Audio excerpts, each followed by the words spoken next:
এখন রান্না করছি টক বেগুন বা খাট্টা বেগুন, দু নামেই পরিচিত। টক বেগুনও বলতে পারেন, খাট্টা বেগুনও বলতে পারেন। খাট্টা মানে তো টক, তাই না বন্ধুরা?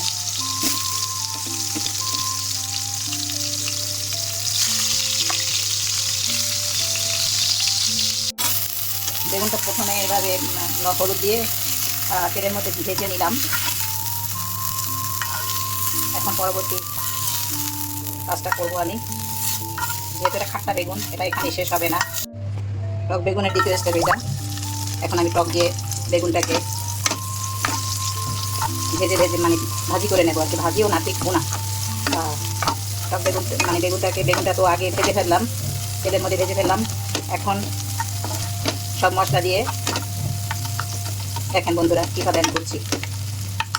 টক বেগুনটা কিন্তু খেতে নর্মাল যে বেগুন ভাজি খাই আমরা তেলের উপরে ভাজি করে, তার থেকে বহুগুণ টেস্ট হয়, অনেক টেস্ট। এটা আপনারা বেগুনও যদিও পোলাও বা খিচুড়ি দিয়ে বা ভাত দিয়ে সব দিয়েই খাওয়া যায়, সব বেগুনই, কিন্তু এই টক বেগুনটা পোলাওর সাথে বা খিচুড়ির সাথে জাস্ট অমৃত লাগে।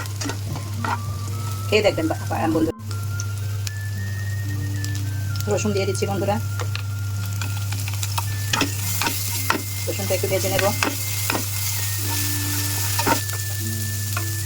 এখন আদা দিয়ে দিলাম।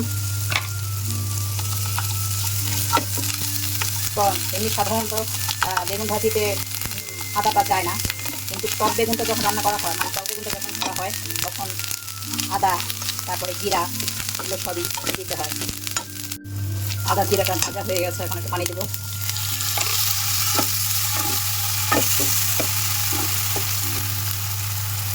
মশলা হলুদ, ধনিয়া এবং মরিচ একটু দিয়ে দিলাম, কাঁচামরিচ হতে পরে। লবণ যদিও ভাজার সময়, বেগুন ভাজির সময় দিয়েছি, আবারও একটু মশলার সাথে লবণ দিয়ে নিলাম। মশলাটা ভাজি হয়ে গেছে, এখন এখানে পানি দিয়ে দেব।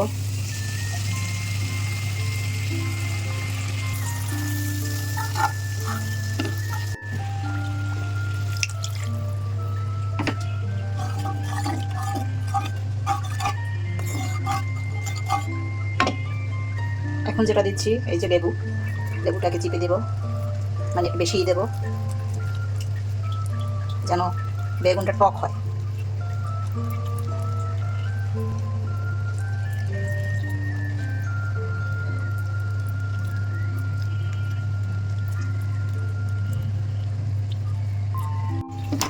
এখন বেগুনটা দিয়ে দিচ্ছি, ভাজি বেগুনটা দিয়ে দিলাম।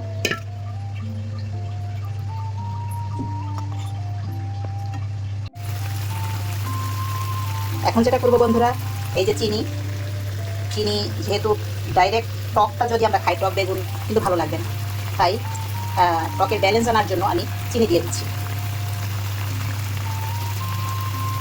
এখন যেটা হবে, টক মিষ্টি একটা মানে স্বাদ আসবে। আমার টক বেগুনটা হয়ে গেছে বন্ধুরা। এটা দেখে বোঝা যাচ্ছে না যে কতটা মানে এটা সুস্বাদু খেতে। এটা কিন্তু খেতে অনেক টেস্ট। আপনারা এভাবে রান্না করে খেয়ে দেখবেন।